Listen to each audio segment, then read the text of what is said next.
surat pemesanannya juga digital, penerimaan juga digital, pemakaiannya juga digital, dan sisa stok juga digital.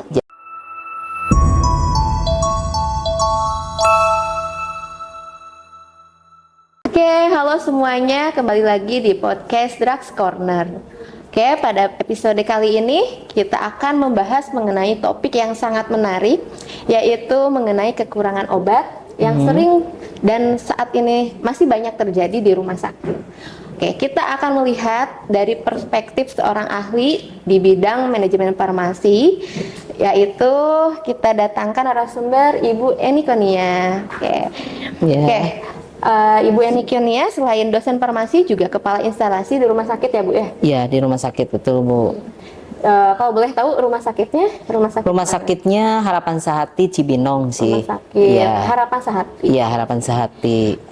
Ibu sudah berapa lama menjadi kepala instalasi? Ini sih jelang 5 tahun ya di rumah sakit yang sekarang gitu. Berarti sudah cukup lama ya? Lumayan sih ya. Kalau belum 20 tahun kayaknya belum lama banget. Ya. Belum lama gitu ya, baru Iya. 5 tahun. Oke, baik Ibu, sebelum kita masuk ke inti pembahasan, kita tahu ya bahwa beberapa tahun ini sering terjadi sekali tadi kekosongan obat ya Bu di beberapa rumah sakit. Nah, masalah ini tidak hanya pastinya akan menghambat kelancaran pelayanan, tetapi juga dapat mempengaruhi keselamatan pasien. Betul tidak Bu? Betul, Nah, betul. oke. Kita langsung tanya kepada Ibu, bagaimana Bu dari sudut pandang Ibu sebagai kepala instalasi farmasi melihat situasi atau fenomena yang seperti ini? Ya, betul memang sih ya Bu Emma, itu memang kita akui sebagai orang-orang praktisi ya yang berada di lapangan, itu hal yang sangat tidak mudah gitu. Kita kan melayani semua unit, mau tidak mau harus ada gitu. Nah, makanya ada beberapa titik-titik kekosongan itu biasanya mungkin belum banyaknya memakai digital ya dengan sistem informasi dan manajemen rumah sakit yang baik. Kemudian ada beberapa bahan baku yang memang betul-betul kosong. Jadi produksinya pun rendah, mungkin bahkan kurang ya, dan akhirnya kita harus menunggu cukup lama. Tapi yang sepengalaman saya itu pun kalaupun memang terjadi biasanya kita bisa bersurat sehingga mungkin produksinya dipercepat, kemudian rantainya juga masuk ke negara kita juga ada spesial lah dipercepat karena tidak mungkin ditunda-tunda gitu. Itu ada, dan memang kalau terjadi hal itu kita juga nge-share surat ya kepada dokter-dokter, user-user dari rumah sakit bahwa itu betul-betul memang ada kendala di situ. Nah, kalaupun di situ ada masalah, nah biasanya nanti kita diskusikan dengan user baiknya seperti apa. Contoh yang banyak tuh saya sebutin ya, ini contoh aspirat itu cukup lama lah nggak ada. Akhirnya yang 80 itu diskusi lagi dan ternyata memang bisa menggunakan Bodrexin Bu dengan kandungannya yang persis sama gitu. Cuma sekarang Bodrexin juga produksi itu udah diganti juga gitu.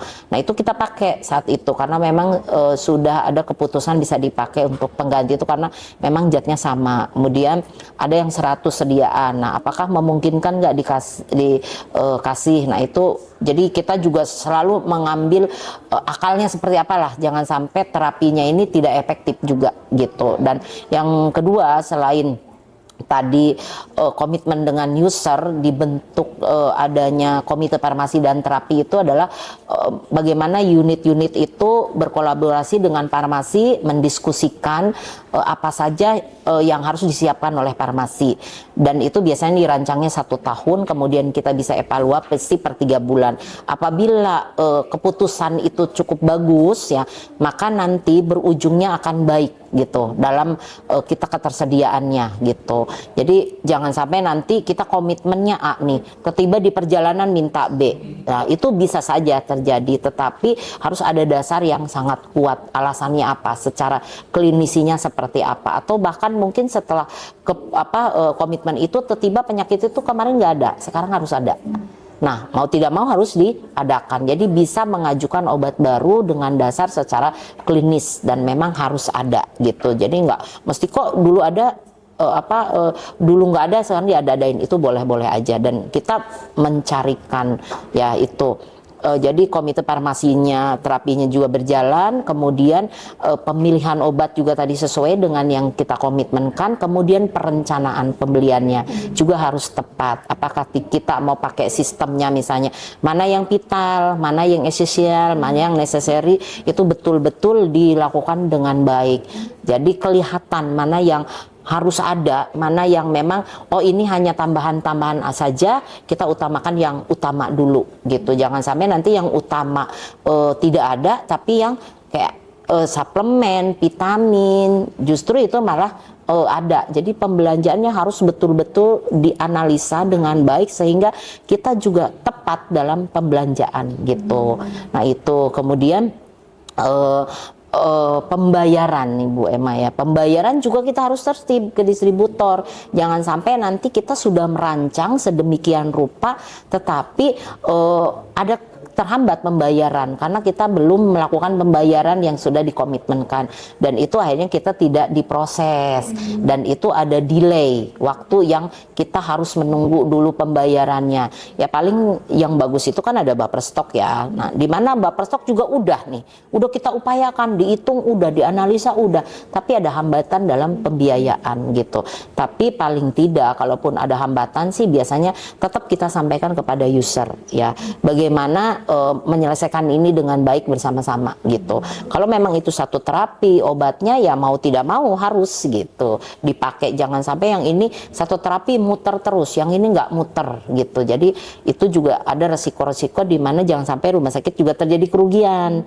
Kalau nanti terjadi kerugian berikutnya lagi juga kan harus diperbaiki terus. Jadi ngapain sih banyak-banyak dikasih uang taunya rugi gitu.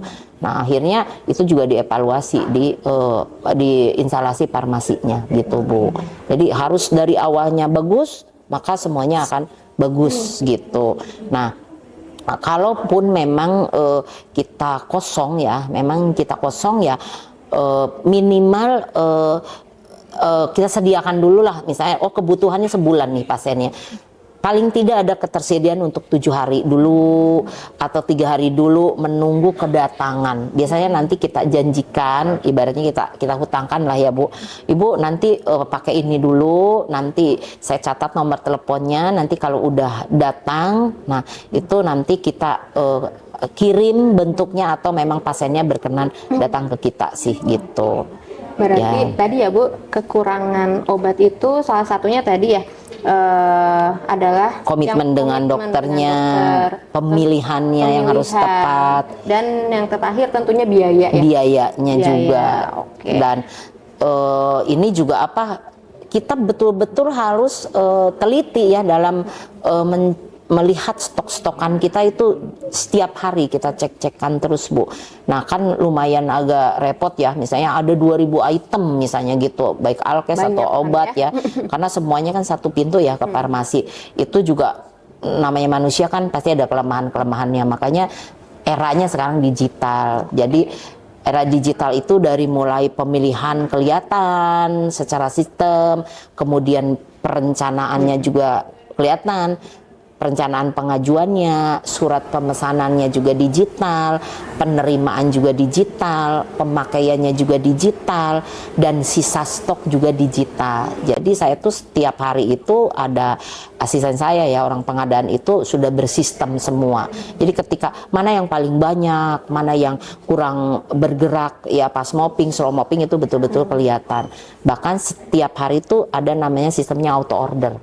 Ya auto order itu sangat bagus, dimana kita bisa tinggal klik yang darurat itu, dimana yang sudah berkurang dari stok yang biasa kita sudah stok minimal ya, kita stok minimal tuh misalnya seminggu 2000, misalnya 2000 tablet. Nah besok baru datang nih 2000, besoknya saya cek lagi ternyata udah berkurang. Nah dengan klik itu maka akan muncul yang sudah mulai berkurang. Nah itu bisa kita tarik, kita pilih lagi menjadi acuan untuk pengajuan gitu. Jadi itu pun kita nggak cukup juga secara digital. Kadang-kadang kita cekin satu-satu lagi, Bu. Secara fisiknya seperti apa. Makanya stock of name, kedisiplinan user farmasinya juga harus bagus. Tapi kita sebagai user pengguna digital juga semuanya harus disiplin. Ketika user-usernya juga memakai, harus disiplin.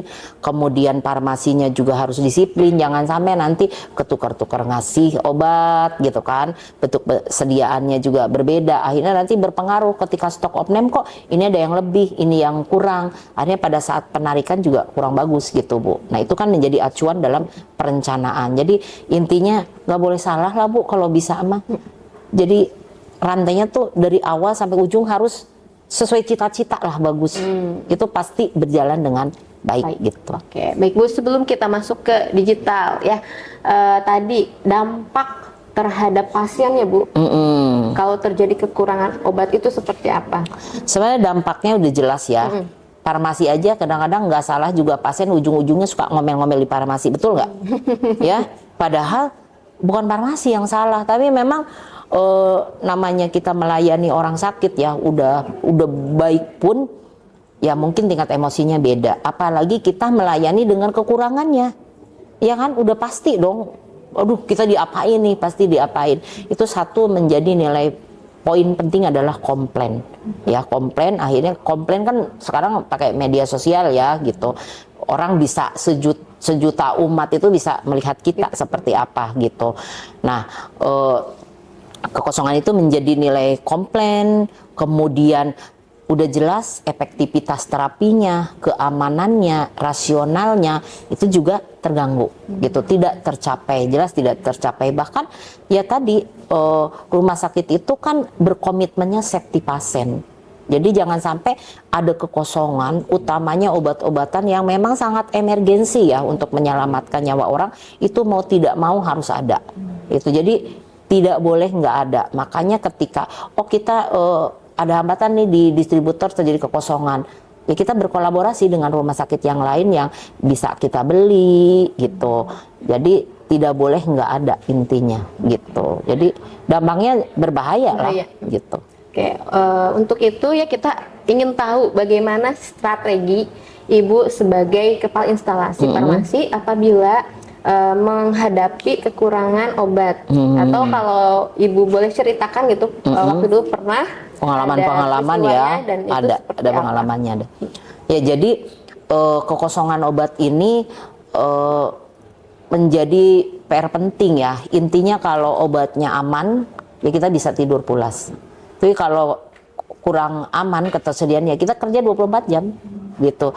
Jam berapa aja memang kita wajib untuk mengangkat telepon ya, karena berkaitan dengan pengadaan. Itu pun kalau terjadi fluktuatif yang tidak seperti biasanya, itu bisa aja kosong.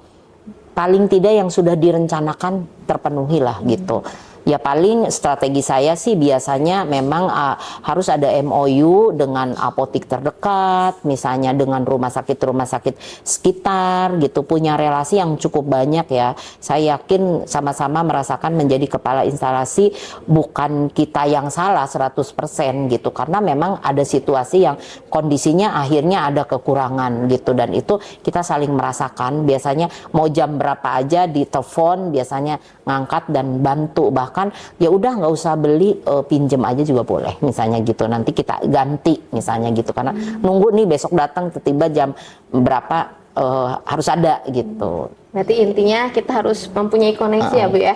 Saya pernah sih Bu Emma juga pengalaman tadi ya, yang tadi itu karena konektivitas kita ya, link yang cukup banyak lah, jadi ada pendarahan saat itu yang memang cukup hebat, dan akhirnya harus banyak stoknya gitu, dan besok itu mau datang ya, dan kita nggak tahu ada kejadian seperti itu yang tidak seperti biasanya.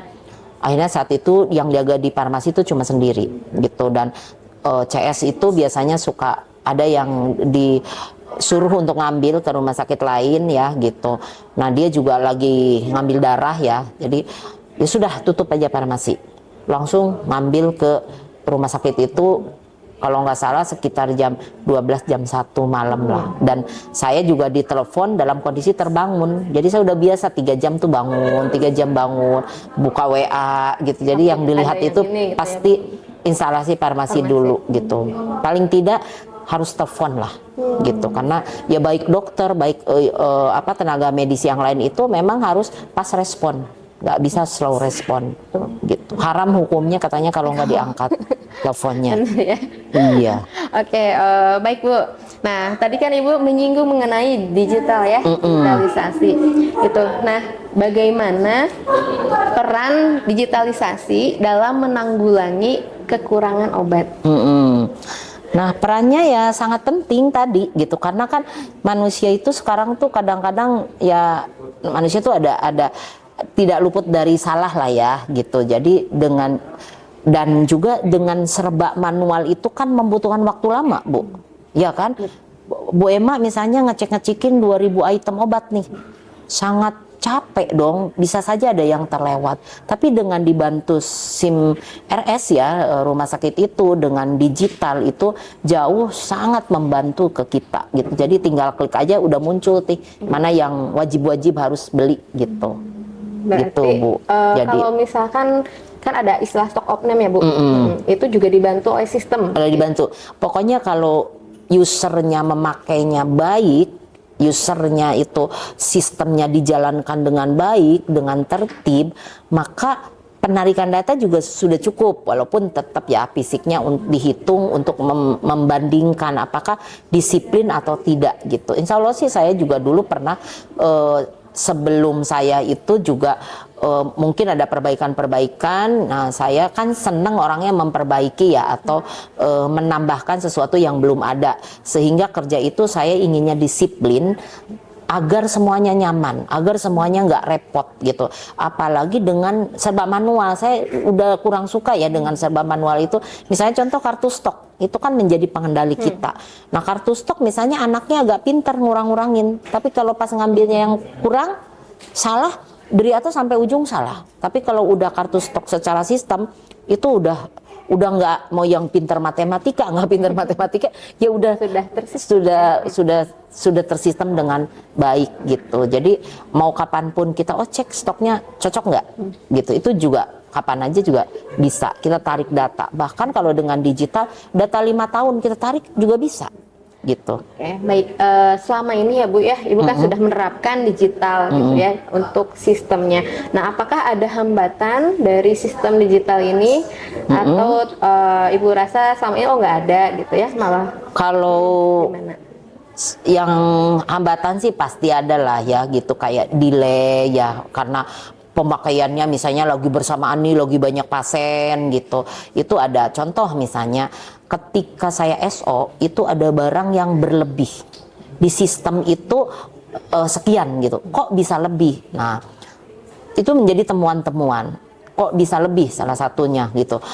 Saya cek, itu bukan sekedar kita ngitung sistemnya aja dari fisik sama sistem, tapi kita lihat historinya.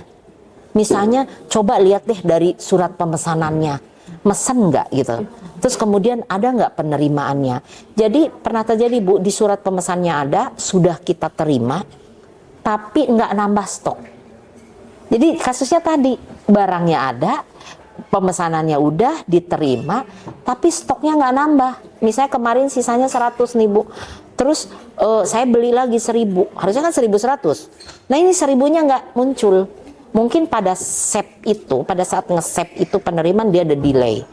Ya, jadi ujungnya nanti ketahuan di stock of name. Itu bisa aja ada yang lebih karena penerimaannya nggak ke-save, akhirnya stoknya nggak nambah, bahkan ada yang kurang gitu. Jadi dari perkara usernya nggak disiplin aja, misalnya satu resep ini misalnya disuruhnya ngambil 10 nih tabletnya, terus ngambilnya 12. Itu bisa kurang dong ke kita. Jadi narik sistem keganggu, nggak cocok. Begitupun kalau misalnya kita kurang ngasih ke pasien, harusnya 10, ngasihnya cuma 8. Nah di situ bisa ada lebih, bisa ada kurang. Kalau kita pure ambil data secara sistem, secara murni, bisa aja terjadi kesalahan. Makanya ada yang namanya stock opname itu untuk mencocokkan antara sistem dengan fisik. Jadi di situ kita bisa lihat temuannya. Yang dulu selisih 80 juta ya di saya, dan saya bisa sampai cuma 13.000, 2.000 itu hanya karena kelebihan-kelebihan yang racikan-racikan saja gitu, yang potongan-potongan lah. Ya semuanya disiplin. Jadi kita juga menjadi polisinya di unit-unit lain gitu. Satu contoh misalnya keburu-buru nih IGD, Bu saya minta dong ini.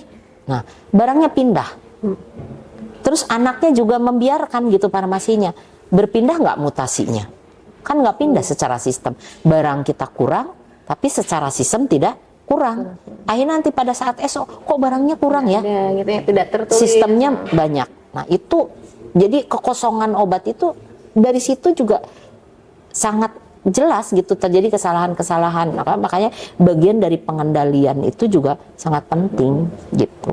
Berarti alur, Bu, kita bicara alur ya, alur permintaan obat, berarti sekarang seperti apa mekanismenya? Kalau permintaan obat sih saya sih kalau rawat jalan seperti biasa sudah elektronik resep ya, kemudian kita cek screeningnya ditelaah ya, rasional segala macamnya, kemudian termasuk jumlah-jumlahnya.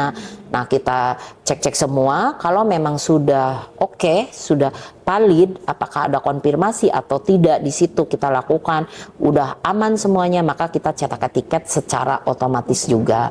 Dan jumlahnya juga muncul di etiketnya. Jadi misalnya amlodipin 5 mg jumlahnya 10, ya kita ambil 10. Nah kita siapkan, kita ambil, kemudian disiapkan masuk ke wadah etiket-etiket ya, plastik klip lah segala macamnya. Nah itu pun terakhir belum kita serahkan, kita cek recheck lagi, betul nggak inputan dengan yang kita ambil betul obatnya dan jumlahnya juga sama. Gitu, itu sangat membantu sekali ketika stock opname itu menurunkan selisih-selisih gitu. Dan kedisiplinan tadi Bu, jangan sampai SDM, ya? Barangnya minta tapi mutasinya nggak ada. Jadi harus benar-benar sesuai sistem gitu. Insya Allah sih kalau itu dijalankan dengan baik, akhirnya mudah segala-galanya. Karena tadi digitalnya juga disiplin gitu. Baik Bu, Ya. ini terakhir ya Bu ya.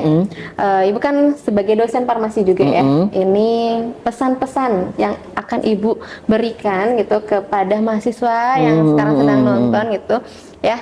Menurut Ibu mau memberikan pesan apa saja untuk mereka yang semuanya nonton agar memiliki suatu kompetensi di manajemen farmasi? Iya, iya. Nah, pesan saya ya kepada seluruh mahasiswa ya, mental farmasi itu harus kuat sih ya Bu ya, dan teliti, cepat itu sangat penting gitu.